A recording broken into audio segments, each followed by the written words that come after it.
Raia wa Ethiopia leo wamejitokeza kwa wingi kupiga kura katika uchaguzi wa bunge, huku chama cha Waziri Mkuu Abiy Ahmed Prosperity Party kikitarajiwa kuibuka na ushindi na kuendelea kuongoza serikali kwa muhula mwingine. Zaidi ya wapiga kura milioni 50 wamejiandikisha kushiriki uchaguzi huo unaolenga kuchagua wabunge watakaounda bunge la taifa. Katika mfumo wa serikali ya kibunge unaotumika nchini Ethiopia, wabunge hao ndio wenye jukumu la kumchagua waziri mkuu. Vituo vya kupigia kura vilifunguliwa mapema asubuhi, huku maelfu ya wananchi wakionekana katika mistari mirefu wakisubiri kutekeleza haki yao ya kikatiba ya kupiga kura katika mazingira yaliyoelezwa kuwa ya utulivu na amani. Licha ya hali hiyo, uchaguzi unafanyika wakati baadhi ya maeneo ya nchi hiyo yakikabiliwa na changamoto za kiusalama kutokana na shughuli za makundi ya waasi, jambo ambalo limeendelea kuzua wasiwasi kuhusu mustakabali wa utulivu wa kisiasa nchini humo. Waziri Mkuu Abiy Ahmed mwenye umri wa miaka 49 sasa anatafuta kuimarisha zaidi nafasi yake kisiasa baada ya kuingia madarakani mwaka 2018 kufuatia maandamano makubwa ya wananchi yaliyopelekea mabadiliko ya uongozi nchini humo. Katika uchaguzi uliopita wa mwaka 2021, chama chake cha Prosperity Party kilipata ushindi mkubwa wa kutoa viti 410 kati ya 484 vya bunge na hivyo kumpa nafasi ya kuunda serikali kwa nguvu kubwa ya kisiasa. Wakati wa kampeni za uchaguzi huu, chama tawala kimejikita katika kuwasilisha mafanikio yake ya kiuchumi, kikisisitiza ukuaji wa uchumi na hatua zilizopigwa katika kuimarisha upatikanaji wa chakula. Hata hivyo, serikali imeendelea kukosolewa kutokana na migogoro ya kisiasa na kiusalama katika baadhi ya maeneo, ambapo makundi mbalimbali yamekuwa yakilalamikia kile wanachodai kuwa ni ubaguzi wa kutengwa ndani ya mfumo wa shirikisho unaotumiwa nchini Ethiopia. Matokeo ya uchaguzi huu yanatazamwa kwa karibu ndani na nje ya Ethiopia,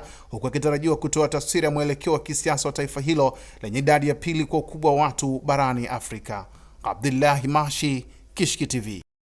Kishki TV, nuru ya dini yako.